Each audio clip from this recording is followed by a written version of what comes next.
Businesses are worried about how they're going to stay afloat following promises made by President-elect Trump over new tariffs. He posted on social media about the added costs he wants to place on imported goods from China, Mexico, and Canada. Hallie Jackson has the details.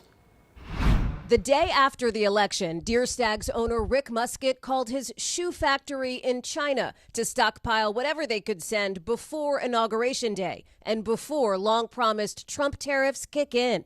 We would take everything they could get us to ship before Chinese New Year. That move, maybe just in time, with President-elect Trump now announcing on his first day in office not just a 10% added tariff on China, but also 25% tariffs on anything imported from Mexico and Canada, America's two biggest trading partners. Online, Mr. Trump suggesting it's retaliation for the fentanyl entering the U.S., those countries deflecting blame, and the president-elect referencing migrants coming from Mexico and Canada. I had a good call with Donald Trump last night again. We talked about some of the challenges that we can work on together. Mr. Trump's proposal could blow up the trade agreement he himself helped negotiate in his first term. We got it done. And could be challenged in court. Remember, tariffs are a tax on things other countries send here, and those other countries don't pay the tax directly. It gets passed down to companies instead, and often to you.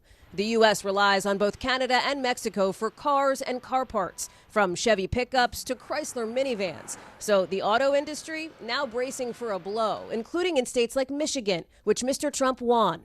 Mexico supplies more than half the fruits and veggies coming into the U.S., meaning your grocery bill could rise too. Already, economists predict inflation could tick up nearly 1% if these tariffs go into effect. And that's still an if, since Mr. Trump has used the threat of tariffs as a negotiating tactic before. But if he follows through? We're a small business, and we can't afford to carry all those costs. The owners of this Washington pet store worry about having to charge their customers more because the shop would pay more for imported harnesses and toys. There's a point at which the consumer is going to say, you know, this isn't in my family's budget. We can't do this.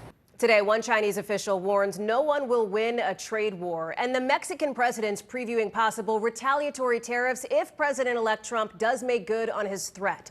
Lester?